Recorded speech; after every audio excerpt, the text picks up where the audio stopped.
इरादा बिल्कुल साफ है। आप बेरोजगारी महंगाई पर सवाल न कर सको, इसीलिए आपको धार्मिक स्थलों की खुदाई में लगा दिया जाए। इसीलिए आपको संभल, ज्ञानव्यापी और अजमेर शरीफ में उलझाकर रखा जाए। क्या आप जानते हैं कि देश की अर्थव्यवस्था पिछले 2 सालों में सबसे बदतर हालात में है? क्या आप जानते हैं कि इस वक्त देश के युवाओं के पास रोजगार नहीं है? वो रोजगार की मांग को लेकर सड़क पर ना उतरे, इसीलिए उसको डराया जा रहा है कि हिंदुओं तुम खतरे में हो, इसलिए 1 करोड़ हिंदुओं तुम सड़क पर उतर आओ। आज मैं आपके सामने चर्चा क्यों कर रहा हूं? क्योंकि संभल शाही जामा मस्जिद के ऊपर कल सुप्रीम कोर्ट ने अपना फरमान सुनाया। सुप्रीम कोर्ट ने निचली अदालत को यह आदेश दिया कि आप आगे और कोई निर्णय ना लें, इलाके की शांति को बहाल किया जाए। समानांतर तौर पर आप जानते हैं अजमेर शरीफ में शिव मंदिर के वजूद की बात कही जा रही है। वहां पर अदालत ने जांच के आदेश दे दिए हैं। ज्ञान व्यापी को लेकर एक घटनाक्रम अपने आप चल रहा है। देश में कम से कम 1.5 लाख ऐसे धार्मिक स्थल हैं जहां यह दावा किया जाता है कि इन धार्मिक स्थलों के नीचे हिंदू मंदिर हैं। यानी कि देश की जनता को इन्हीं मुद्दों पर उलझाकर रखा जाए। सुनकर कितना अजीब लगता है ना दोस्तों।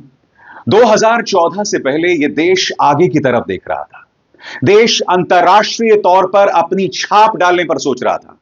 हमारे वैज्ञानिक, हमारे आईटी प्रोफेशनल्स, हमारे डॉक्टर्स, हमारी फिल्में अंतर्राष्ट्रीय तौर पर धूम मचा रही थी। मगर अब 11 साल बाद आगे देखने की बजाय, अंतर्राष्ट्रीय तौर पर अपनी दस्तक देने के बजाय हम क्या कर रहे हैं?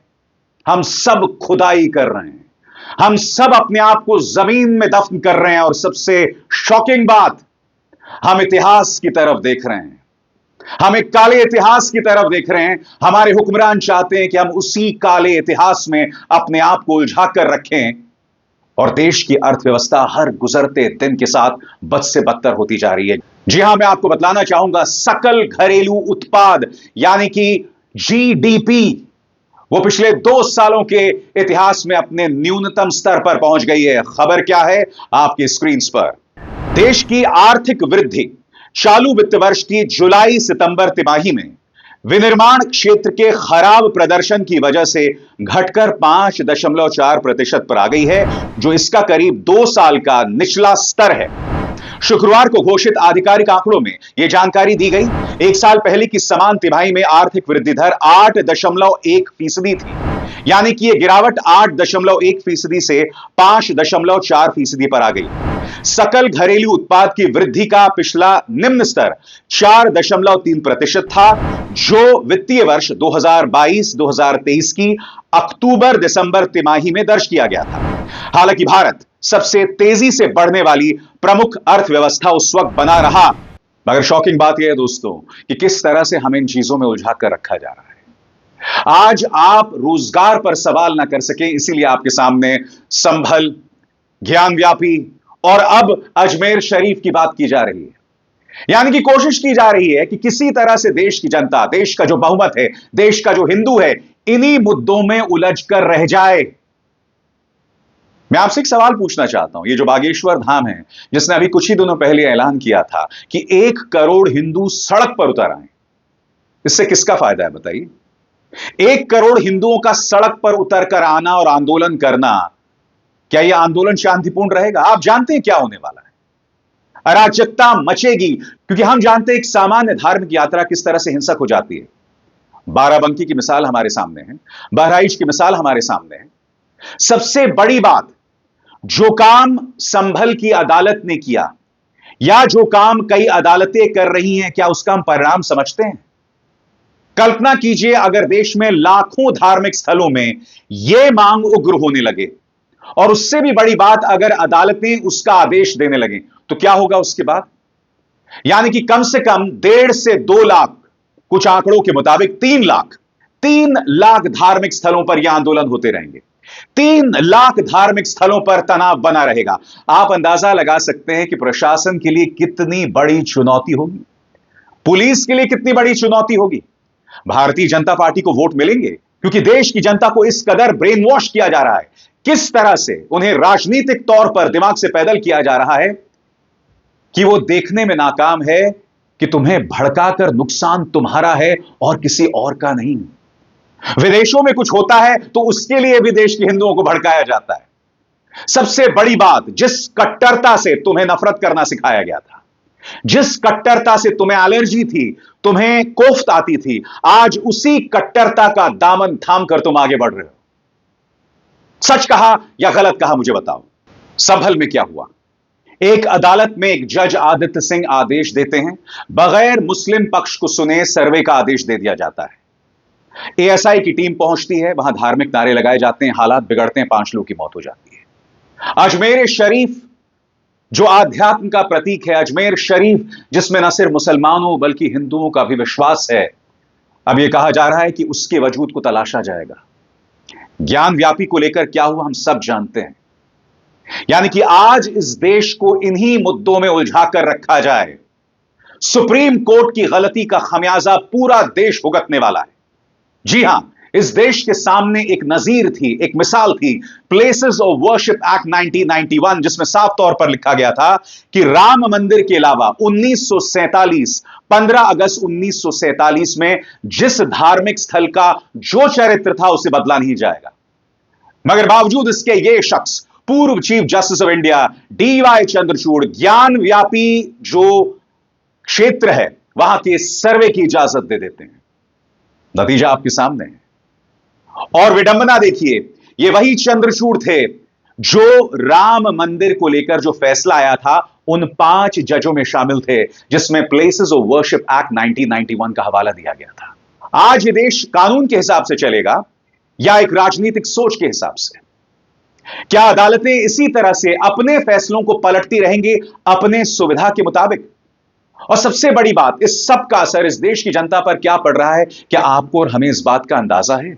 पिछले 10 सालों में क्या हो रहा है, आपने इस बात का अंदाजा लगाया है? क्या 2014 से पहले हिंदू अपने आप को खतरे में महसूस करता था? तो फिर क्या हो रहा है कि किसी भी धार्मिक जुलूस में जब भी दुर्गा विसर्जन की बारी आती है तो क्या वजह है कि हम मस्जिदों के सामने से जुलूस निकालते हैं, और जुलूस निकालते तो निकालते हैं, वो बात अलग है, मगर अब अश्लील गाने चलाए जा रहे हैं। मैं ये बात समझ सकता हूं कि अगर मस्जिदों से कोई पत्थर फेंक रहा है, स्वाभाविक सी बात है, कानून को कार्रवाई करनी चाहिए और ऐसे लोगों को सजा मिलनी चाहिए। मगर मैं आपसे पूछता हूं, क्या हम अपनी दुर्गा मां के विसर्जन में अश्लील गाने चलाएंगे, गाली गलौज करेंगे? ये तो पहले नहीं होता था ना। तो मैं फिर आपसे पूछना चाहता हूं, यह धर्म का सम्मान कैसे हुआ? यह कौन सी राजनीतिक सोच है जो हमें अपने ही धर्म का अपमान करना सिखा रही है? क्या आपने कभी इस बात पर विचार किया है? बताइए, ऐसा क्या हो रहा है दोस्तों कि हिंदू को खतरे में बताया जा रहा है और फिर हिंदुओं के जरिए ही धर्म का अपमान करवाया जा रहा है? यह मत सोचिए कि मस्जिद के सामने गाली गलौज करके आप उस मस्जिद का अपमान कर रहे हैं। नहीं, आप मेरे धर्म का अपमान कर रहे हैं, आप हिंदू धर्म का अपमान कर रहे हैं। यह बात बहुत सरलता से समझी जानी चाहिए। और आप जानते हैं, जो तमाम बातें मैं कह रहा हूं, कमेंट सेक्शन में कई ऐसे लोग आने वाले हैं, कई लोग ऐसा दुष्प्रचार कर रहे हैं कि मैं मुसलमानों के पक्ष में कह रहा हूं। नहीं, मेरी जद्दोजहद न्याय को लेकर है। जो मैं मुद्दे उठाता हूं, एक न्याय पसंद व्यक्ति के तौर पर उठाता हूं। जो मैं मुद्दे उठाता हूं उसका मकसद है न्याय और उसके अलावा कुछ नहीं। मेरा मकसद है कि ज्यादती किसी के साथ ना हो। सबसे बड़ी बात, अगर मैं उस सोच का विरोध कर रहा हूं जो आपको दंगाई बना रहा है, तो वो सोच सही है या मैं सही हूं? बताइए ना। क्योंकि एक सोच चाहती है कि आप इसी तरह से मस्जिदों की खुदाई में लग जाएं, धार्मिक स्थलों की खुदाई में लग जाएं। एक सोच ये चाहती है, एक सोच ये चाहती है कि तुम नौकरियों की बात ना करो, महंगाई की बात ना करो, तरक्की की बात ना करो, देश की आध्यात्मिक और बौद्धिक तरक्की की बात ना करो। मगर एक तरफ मैं चाहता हूं कि तुम नौकरियों की बात करो, तुम शिक्षा पाओ, अपना बौद्धिक स्तर बेहतर करो। जब तुम बहस करो तो तुम्हारी जुबान में कड़वाहट ना हो, तुम्हारी जुबान में नफरत ना हो, तुम्हारी जुबान में गाली ना हो। तो मुझे बताओ ना, मैं सही हूं या वो सही है? ऐसे में हिंदुओं का हितैषी मैं हूं या कोई और? अभी थोड़ी देर पहले मैं एक राजनेता को सुन रहा था कि एक मुसलमान के सामने क्या विकल्प है। वो घर के अंदर रहता है, वो मस्जिद के अंदर रहता है, तो तुम बाहर खड़े होकर गाली देते हो, उसके घर में घुसकर उसे मारते हो। वो बाहर आता है तो फिर पुलिस की गोली का शिकार होता है। इस तर्क के बारे में आपका क्या कहना है? कुछ देर के लिए अपने आप को आप वही महसूस कीजिए। जी हां, उस दुविधा और उस धर्म संकट में आप खुद को महसूस कीजिए। तो सोचिए आप अपने आप को कितना दुखी, कितना असहाय महसूस करेंगे। मैं आपसे एक सवाल पूछना चाहता हूं। इस देश की माइनॉरिटीज को सुरक्षा देने का जिम्मा किसका है? सरकारों का? पुलिस का? प्रशासन का? इस देश की माइनॉरिटीज को सुरक्षा देने का जिम्मा इस देश की मेजॉरिटी का है। इस देश के अल्पसंख्यकों को सुरक्षा देने का जिम्मा, उसकी जिम्मेदारी इस देश के बहुमत की है, यानी इस देश के हिंदुओं की है। मैं आपसे एक सवाल पूछना चाहता हूं। कई मंदिर जो हैं वो बनाए गए थे बौद्धिक स्थलों को तोड़ के, और ये वो मंदिर हैं जहां आप और हम पूजा करते हैं। कल्पना कीजिए कुछ दिनों बाद अगर इन मंदिरों को तोड़ने को लेकर कवायद शुरू हो जाए, अदालतें आदेश जारी करने लग जाएं, तो क्या आपकी और हमारी धार्मिक भावनाएं आहत नहीं होंगी? मुद्दा यह नहीं कि इतिहास में क्या हुआ। इतिहास में कई बौद्धिक स्थल तोड़कर मंदिर भी बनाए गए। मुद्दा यह है कि देश का कानून क्या कहता है। देश का कानून यह कहता है कि 15 अगस्त 1947 को जिस धार्मिक स्थल का जो चरित्र था वो बना रहेगा, बाबरी राम मंदिर को छोड़कर। और राम मंदिर तो अस्तित्व में आ चुका है। ऐसे में आपको यह सवाल पूछना है कि क्या आप अपने आप को इतिहास में दफन रखेंगे, एक काले इतिहास में दफन रखेंगे, या आगे देखेंगे और तरक्की करेंगे, अपने बच्चों के लिए एक सुखद भविष्य की कल्पना करेंगे? और ये जो मैं आपसे तमाम बातें कर रहा हूं, क्या यह हिंदू विरोधी है? क्या यह देश विरोधी है? और अगर आप ऐसा सोचते हैं तो मैं आपकी सोचने समझने की काबिलियत पर सिर्फ तरस खा सकता हूं। दिलचस्प बात यह है दोस्तों कि विदेशी जमीन में जो होता है उसके जरिए भी हिंदुओं की भावना भड़काई जाती है। बांग्लादेश में जो हो रहा है उसके जरिए भी इस देश के हिंदुओं की भावनाओं को भड़काया जा रहा है। मैं आपसे एक सवाल पूछना चाहता हूं। जब शेख हसीना का तख्ता पलट हुआ था तब भारतीय जनता पार्टी सरकार ने क्या किया था? अभी हाल ही में वहां पर इस्कॉन मंदिर के जो प्रमुख हैं चिन्मय प्रभु, उन्हें गिरफ्तार कर लिया था। आरोप था देशद्रोह का, क्योंकि उन्होंने क्या किया था, उनके समर्थकों ने बांग्लादेश के झंडे के ऊपर सनातनी झंडा लगा दिया था, जिसके चलते वो देश में थे। प्रधानमंत्री नरेंद्र मोदी ने क्या किया? भारतीय विदेश मंत्रालय ने सिर्फ एक बयान जारी किया। बांग्लादेश ने पलटकर कह दिया यह हमारा आंतरिक मामला है, इसमें दखल मत दीजिए, क्योंकि चिन्मय प्रभु ने जो किया है वो देशद्रोह है। इस मुद्दे पर श्री श्री रविशंकर ने बहुत कुछ कहा, इस मुद्दे पर सदगुरु ने बहुत कुछ कहा। मगर मैं आपसे एक सवाल पूछना चाहता हूं। जब इस देश के अंदर दंगे भड़काने की कोशिश की जाती है, जब मुसलमानों के धार्मिक स्थल के बाहर नारे लगाए जाते हैं, तब ये धर्मगुरु कुछ कहते हैं? तब क्या श्री श्री रविशंकर कोई बयान जारी करते हैं? तब सदगुरु कोई बयान जारी करते हैं? जब ईसाइयों के धार्मिक स्थलों पर द्वारका और उत्तराखंड में हमला होता है, तब ये लोग कुछ क्यों नहीं कहते?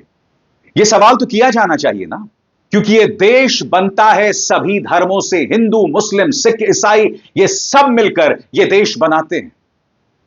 ऐसे में ये जो धार्मिक गुरु हैं, इन मुद्दों पर सामने क्यों नहीं उभर कर आते? आखिर क्या वजह है कि ये धार्मिक गुरु और इनमें से कुछ तो सिर्फ माहौल को भड़काने के लिए सामने आते हैं और इसके अलावा कुछ नहीं? मैं आपको एक मिसाल देना चाहता हूं, हालांकि दोनों में कोई तुलना नहीं की जा सकती। 1971 के आसपास के घटनाक्रम को याद कीजिएगा।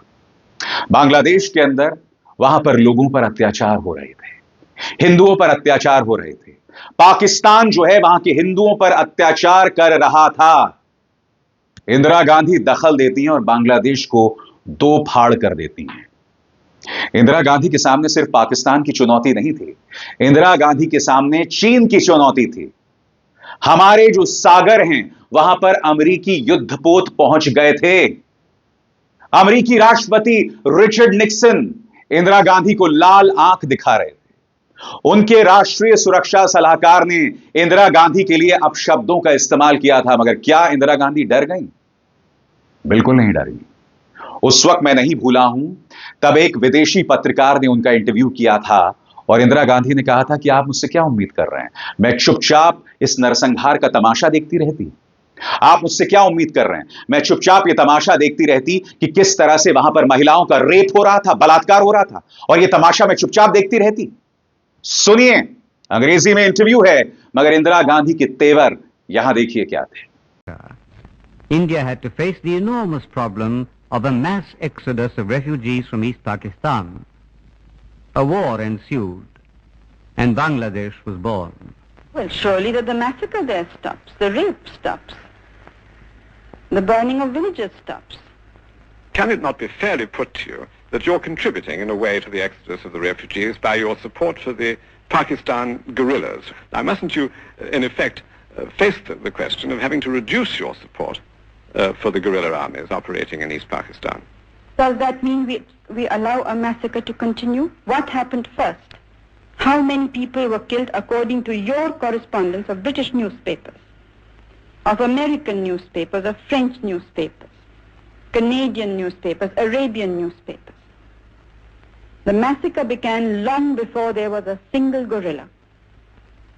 But as a contribution to quietening the situation, as I say.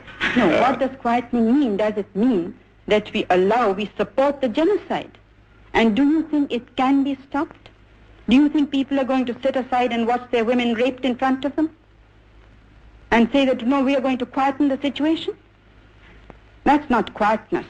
That is the worst possible type of war, is the worst possible type of violence.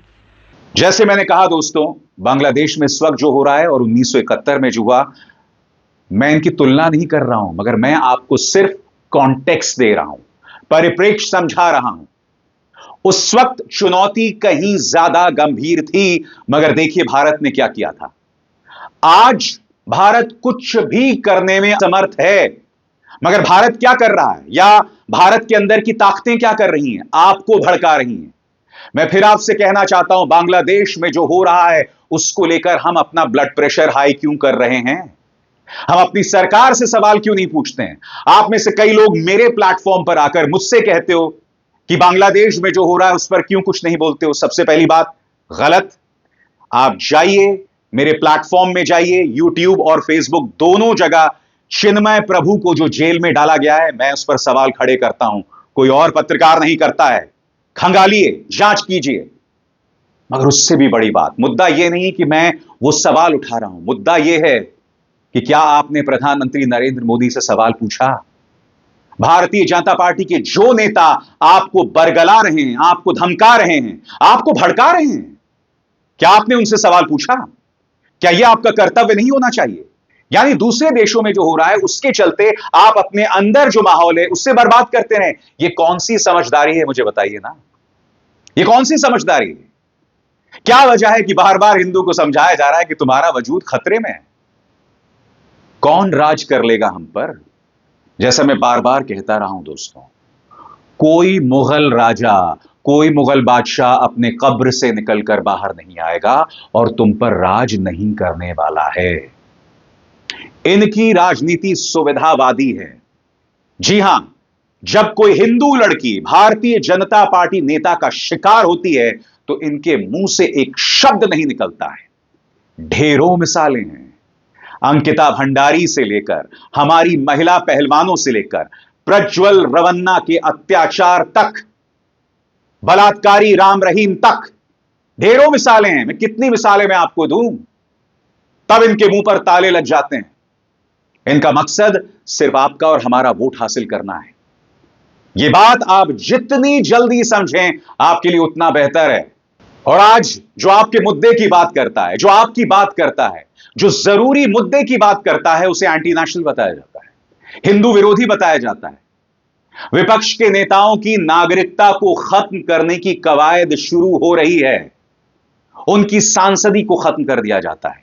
मेरे जैसे पत्रकार जो ये मुद्दे उठाते हैं, हमारे घर पुलिस पहुंच जाती है, हम पर झूठे इनकम टैक्स और ईडी के केसेस चलते हैं। जी हां, एक न्यूज चैनल पर इतना दबाव बनाया गया कि आज की तारीख में वो न्यूज चैनल, और आप जानते हैं वो न्यूज चैनल कौन सा है, एनडीटीवी, वो अडानी की गोद में बैठ गया है। यानी कि जो भी आपके हक की बात करे, आपके मुद्दे उठाए, उसका यही हश्र कर दिया जाए। मगर मेरा आपसे वादा है, जब तक ये मुद्दे मैं उठा सकता हूं, ये मुद्दे मैं उठाता रहूंगा।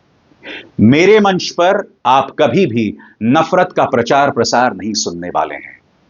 मैं सिर्फ एक पत्रकार नहीं हूं, एक पिता भी हूं, एक पति भी हूं और एक बेटा भी हूं। एक पिता, पति और बेटा होने के नाते मेरा यह कर्तव्य है कि मेरा समाज सुरक्षित रहे, मेरे बच्चों का भविष्य सुखद हो, और उसके चलते मैं नहीं चाहता कि हालात बद से बदतर हों। आपको सवाल करना पड़ेगा उन लोगों से जो हमसे कहते हैं सड़क पर उतर आओ, मगर ये लोग आपसे असली मुद्दों पर सड़क पर उतरने के लिए नहीं कहते हैं। आपको सिर्फ भड़काते हैं, आपको सिर्फ बरगलाते हैं। जितनी जल्दी आप समझ जाएं उतना आपके लिए बेहतर है, क्योंकि मैं तो सवाल करूंगा, मैं तो जवाब मांगूंगा। अभिसार शर्मा को दीजिए इजाजत। नमस्कार। स्वतंत्र और आजाद पत्रकारिता का समर्थन कीजिए, सच में मेरा साथी बनिए। बहुत आसान है दोस्तों, इस ज्वाइन बटन को दबाइए और आपके सामने आएंगे ये 3 विकल्प, इनमें से एक चुनिए और सच के इस सफर में मेरा साथी बनिए।